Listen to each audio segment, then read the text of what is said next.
and gentlemen, welcome to the main event.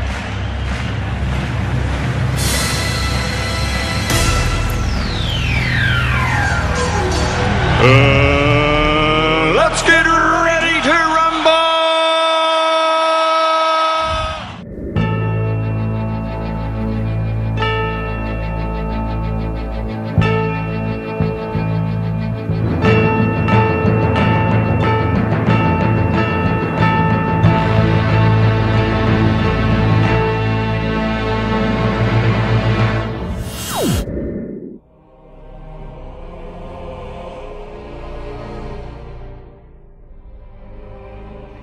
Isn't flat. And by the way, this is called gravity.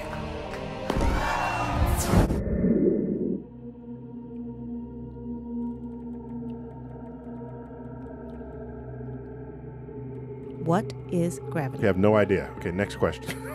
Wow. No, here's the difference. We can describe gravity. We can say what it does to other things. We can measure it, predict with it. But when you start asking, like, what it is, I don't know. And by the way, this is called gravity. What is gravity? When you start asking, like, what it is, I don't know. This is called gravity.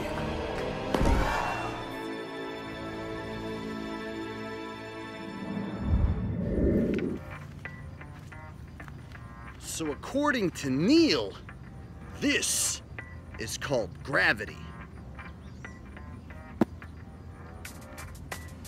But when you ask Neil what gravity is, he doesn't know. He doesn't know what it is, he just knows what it's called, right? So let me ask you this, Neil. What is this called? How come that didn't drop? What's that called? What is this called, Neil? Is that called anti-gravity? Is that what it's called? I'm not gonna ask you if it is anti-gravity because you don't even know what gravity is. Apparently, a super scientist such as yourself and professional actor, you're only qualified to tell us what gravity is called. You're not qualified to tell us what it is. So again, Neely boy, how come I can't drop this helium balloon even when I try? Why is it rising? Is that anti-gravity, Neil? Is that what that's called? Because we all know you don't know what gravity is.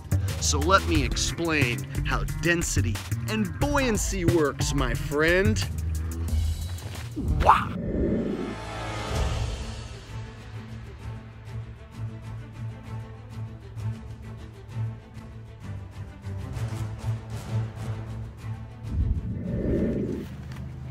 Well, Neil, since you don't know what gravity is, allow me to explain what density and buoyancy is. This microphone is more dense than the air in which surrounds it. A lot like the one you are holding, Neil. It's made of plastic, metal components, and the plastic and metal components of this microphone are more heavy than the air in which surrounds it. So therefore, when I drop it, it falls. No gravity, no attraction towards the theoretical center of the earth. No, no, no. This microphone is more dense than the air in which surrounds it. It won't fall until I pick it up and release it. When I choose to release it, it indeed does fall. Not because of gravity, but because the microphone is more dense than the air than which surrounds it. Now, on the flip side, what causes this to rise? Is this a case of anti-gravity, folks? Oh, no, no, no. This is a case of buoyancy. You see, there's helium inside this balloon. And even when I try to throw it down, it rises. How can the helium in this balloon overcome the force of gravity, which holds trillions of gallons of water stuck to a spinning ball? How can this helium rise and overpower the balloon? That's because the helium is less dense than the air in which surrounds it. So therefore, because of buoyancy, it rises. Yes, folks, there is no gravity and there is no anti-gravity. There is only density and buoyancy. Here it is once again, folks. Density and buoyancy. Density, buoyancy. 1, 2, 3. There you go, folks. Density and buoyancy. The microphone falls because it's more dense than the air in which surrounds it. The helium balloon rises because the helium in the balloon is less dense than the air in which surrounds it. Density, buoyancy, density, buoyancy. There is no gravity, only density and buoyancy.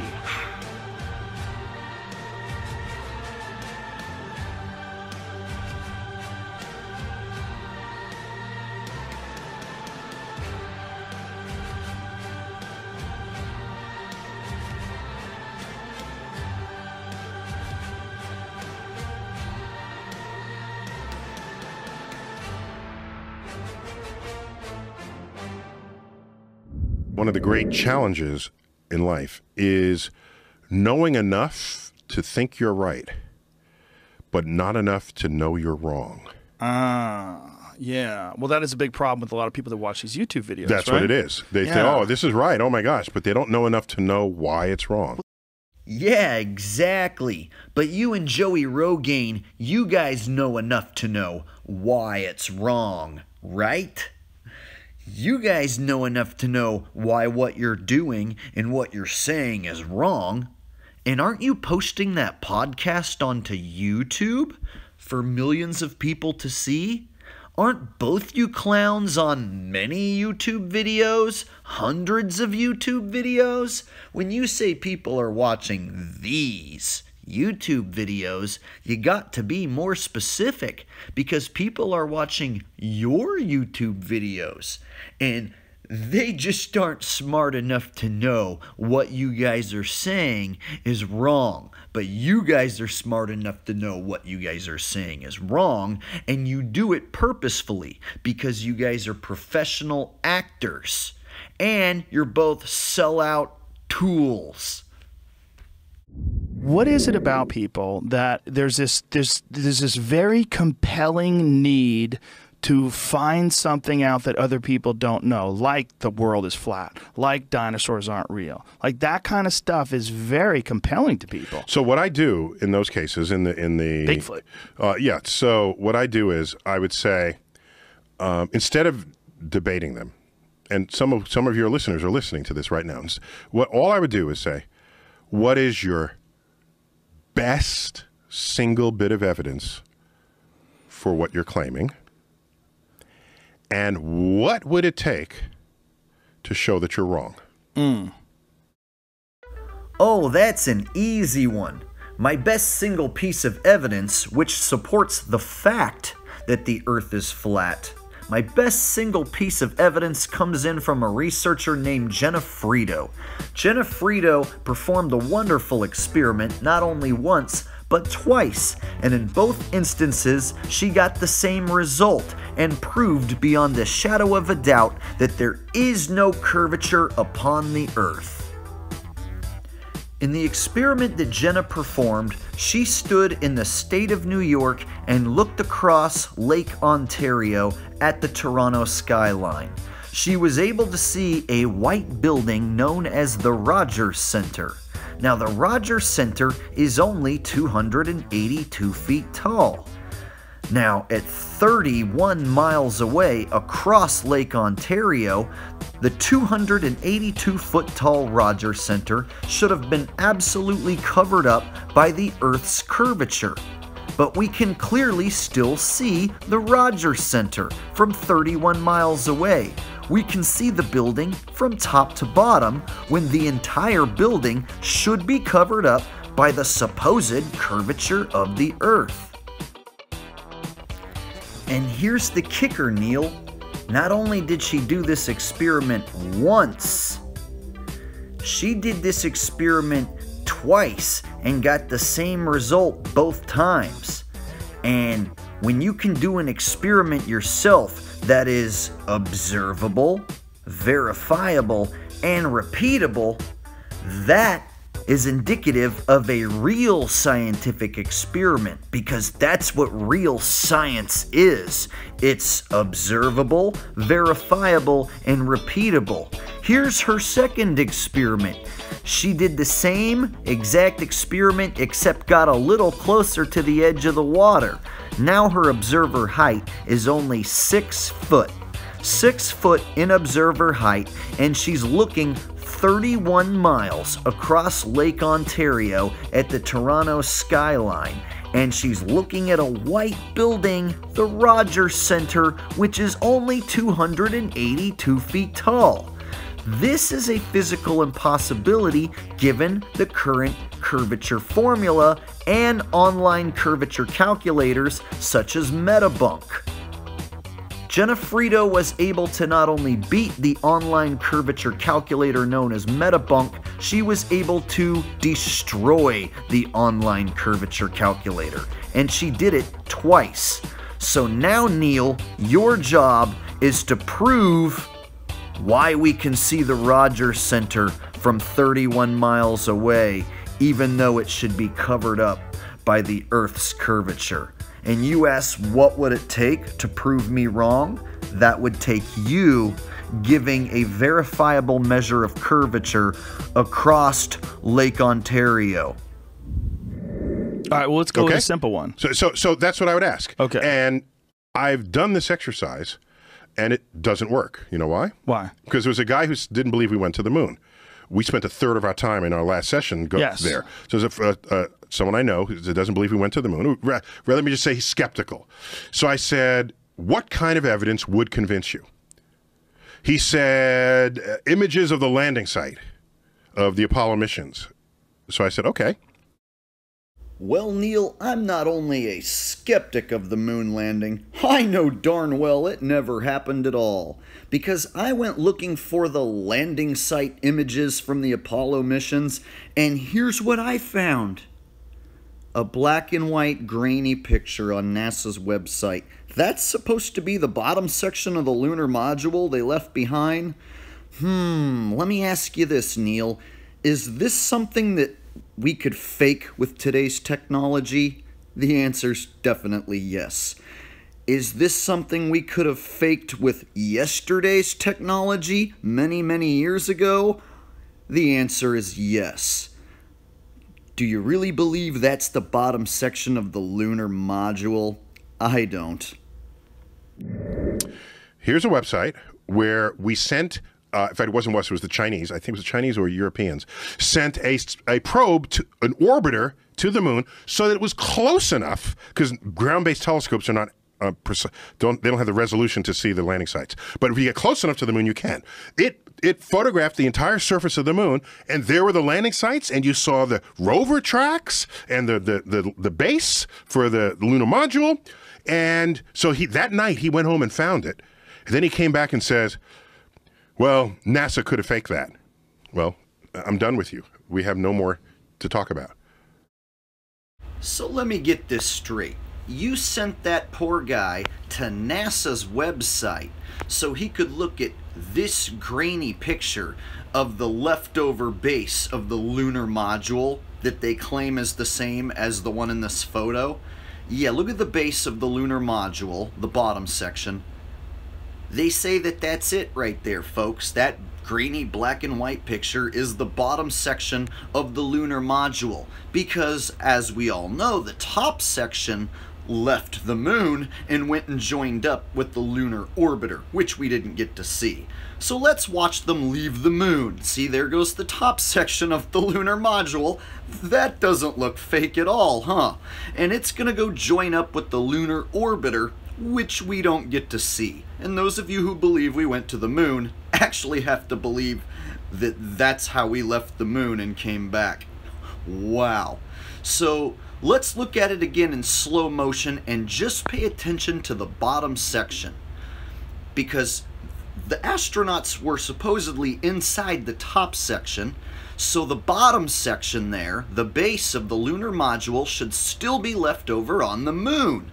And Neil sent that poor guy to NASA's website so you can look at this grainy black and white photo, which is supposedly that same base of that same lunar module. So is this something a government agency could have faked, and a professional actor like Neil deGrasse Tyson sent this poor guy specifically to the government agency website to look at a terrible, grainy black and white photo? Oh, but if that's not enough evidence for you, if that's not enough to convince you, Neil has nothing else for you. He's done with you. He won't even debate. He's done. Here's a website where we sent, in fact, it wasn't us, it was the Chinese, I think it was the Chinese or Europeans, sent a probe, to an orbiter to the moon so that it was close enough, because ground-based telescopes are not, they don't have the resolution to see the landing sites. But if you get close enough to the moon, you can. It photographed the entire surface of the moon, and there were the landing sites, and you saw the rover tracks and the base for the lunar module. And so that night he went home and found it. And then he came back and says, well, NASA could have faked that. Well, I'm done with you. We have no more to talk about. So let's get this straight. Neil couldn't remember whether it was a probe or an orbiter, and he couldn't remember whether the Chinese sent it up or the Europeans. So it was either this one country or a whole big continent full of a bunch of countries. Either or, and it was either a probe or an orbiter. So he doesn't know what went up there. He just knows that that is sufficient evidence that we went to the moon. Well, NASA could have faked that.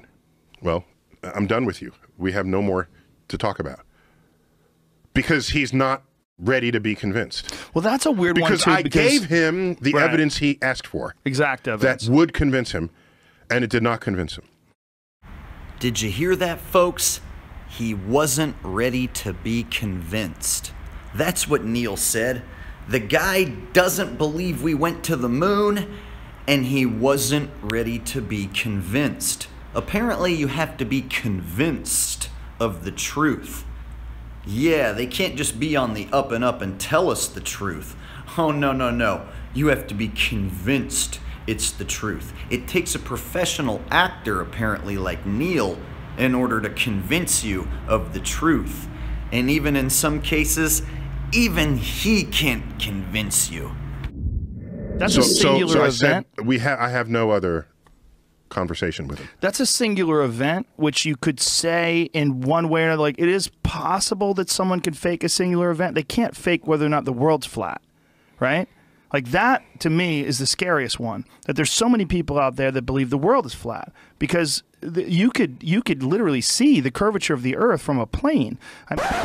Now, when we use our senses that we were created with, we can see that the horizon is horizontal.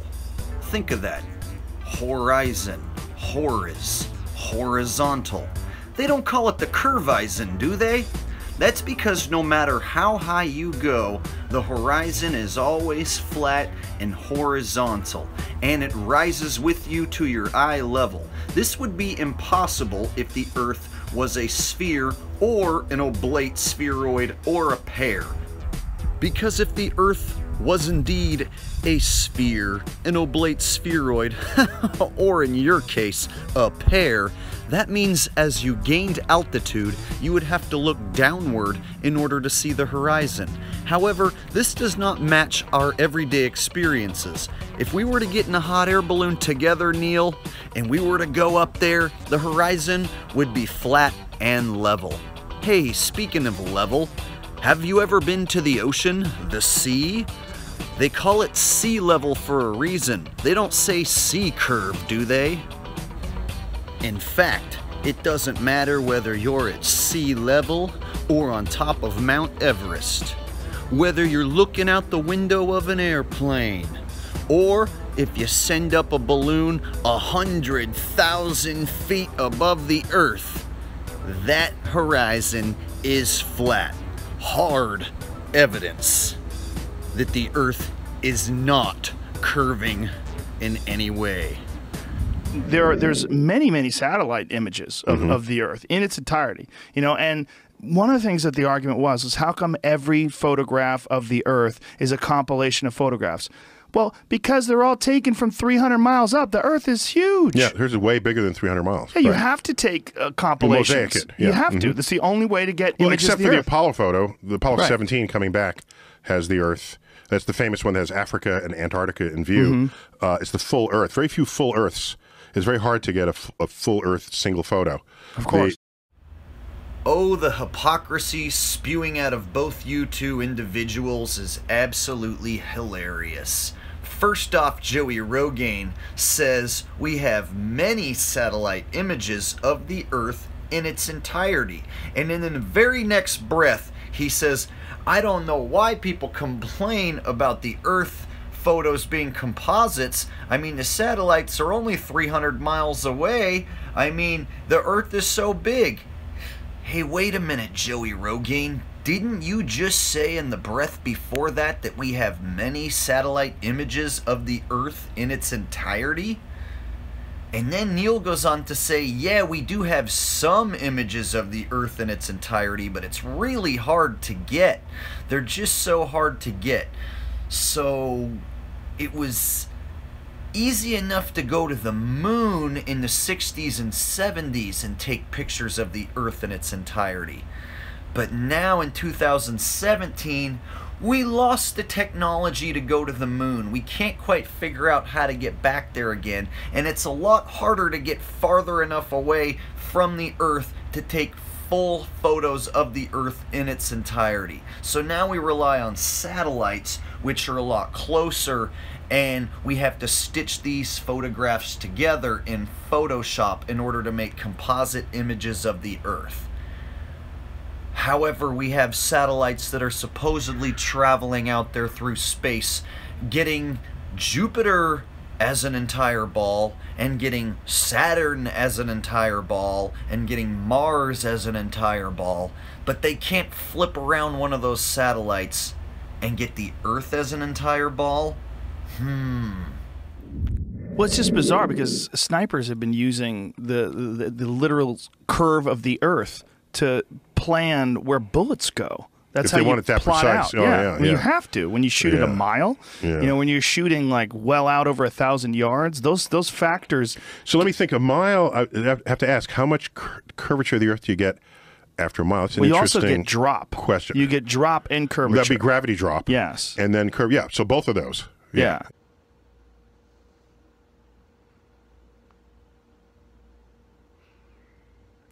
You two clowns don't even realize you just left yourselves open for the knockout punch. And not just you, Joey boy. You too, Neil. You're both going down on this one. And Joey boy, it's been a while since last time I destroyed you. So say hello to your buddy and mine, Eddie Bravo, because I know for a fact he's been watching my videos. Hi, Eddie. But this is it. This is it, fellas. Here it comes. Pucker up, punks, because after these next succession of clips, you two won't be getting up from this one. And there's gonna be a lot of people who are never gonna look at you the same ever again. And once they go flat, they won't ever go back.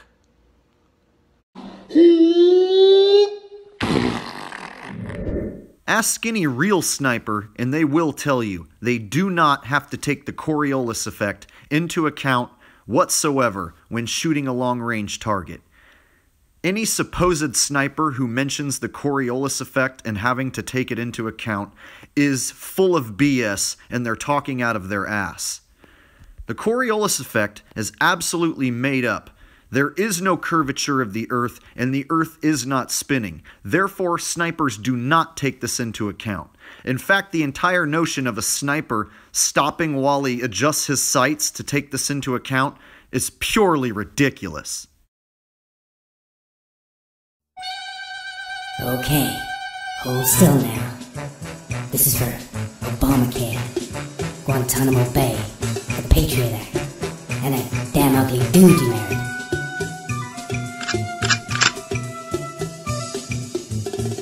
Perfect. You're all lined up. Now all I have to do is correct the Coriolis effect.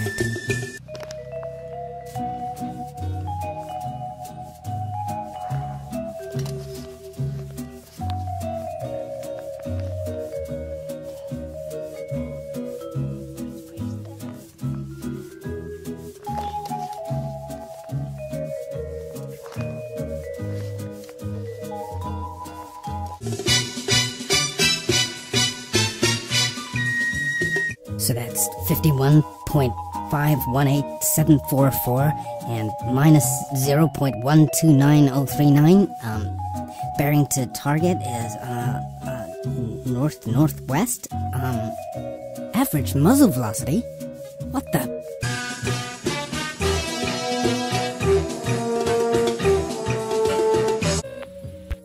Hello, Sniper Rifles are us. How can I help you? Yeah, hi. Could you tell me the average muzzle velocity for a SP-40 Sure Kill? That will be in your ballistic table, sir. No, I don't have my ballistic tables. Okay, I'll look that up for you. I'm kinda in a hurry here, so don't put me on... Oh, please. Oh, shit.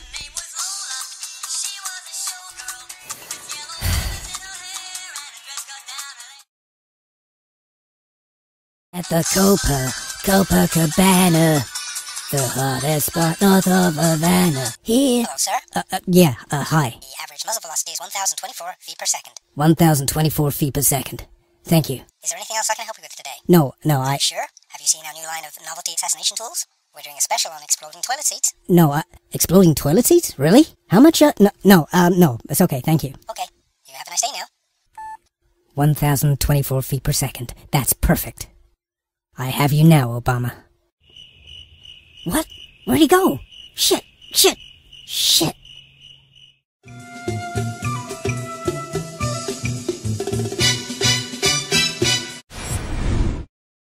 Imagine the scenario, if you will. We have our missiles pointed at the enemy. We have our target locked in. We're loaded and ready to go. Our enemy has their missiles pointed at us. They've locked in. They're ready to go. Both of us have our hand on the button. We are ready to launch the missiles and blow each other sky high. But just before we blow each other to hell and back, we gotta go ahead and get some nerds to do some spherical trigonometry so we hit the target. About UFOs. You can co-opt the person and say, hey, you want to know UFOs? We'll show you the real deal. But not only can you never talk about it publicly, you have to be a debunker publicly. I'll tell the government right now, tell you right now if you're listening, NSA, CIA, I'm available, okay? If you show me all the real wreckage, I swear to God, I will make fun of that crap to the end of time. I'll make up stories. I'll lie to my mother. I don't care. You show me a UFO, I'll lie to my mother. Thank you very much for your time. That was very fascinating. Really interesting conversation. Well, I believe I just destroyed your argument about snipers adjusting for the supposed curvature of the Earth there, Joey boy. And I also showed what type of human being you were when you told the world if you were just simply shown an unidentified flying object that you would indeed lie to your own mother. you would sell out your own flesh and blood for just a peek, a gander at an unidentified flying object, or at least one that you were told was a real unidentified flying object. That would be enough for Joey to sell out his own mother. So now I'm all done with Joey Rogaine, and that just leaves you and me, Neil. You're next. So let me think. A mile, I have to ask, how much curvature of the Earth do you get after a mile? It's an you interesting also get drop. question. You get drop and curvature. That'd be gravity drop. Yes. And then curve. Yeah, so both of those. Yeah. Well, there's a... So let me think. A mile, I have to ask, how much curvature of the Earth do you get after a mile? It's an you interesting also get drop. question. You get... Well, there it was, Neil. Your fatal flaw. You just left yourself open for the knockout punch. You admitted you didn't know how much the Earth would curve after 1 mile. How can you not know that? If you don't know how much the Earth should curve after 1 mile, well then that means you don't know the correct mathematical formula to determine the supposed Earth's curvature. So if you don't know the formula to determine the Earth's curvature, and you don't know how much the Earth should be curving after only 1 mile, how are you ever going to go to battle against a well-prepared flat earther such as myself and many others and ever come out victorious?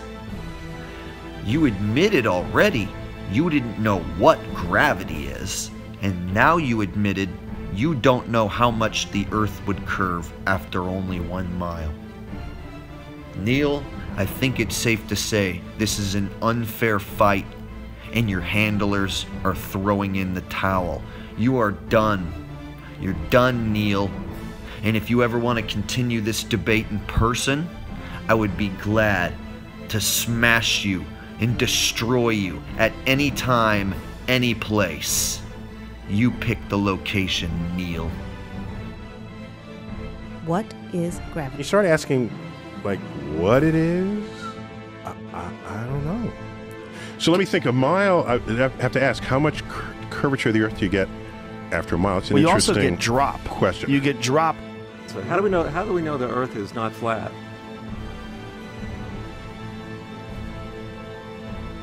We don't. It's flat. Okay. Glad we established that.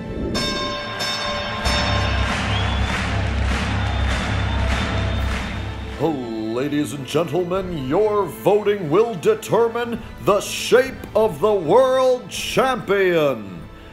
If you think the Flat Earth asshole won this debate, give this video a thumbs up. If you think Neil deGrasse Tyson won this debate, give this video a thumbs down.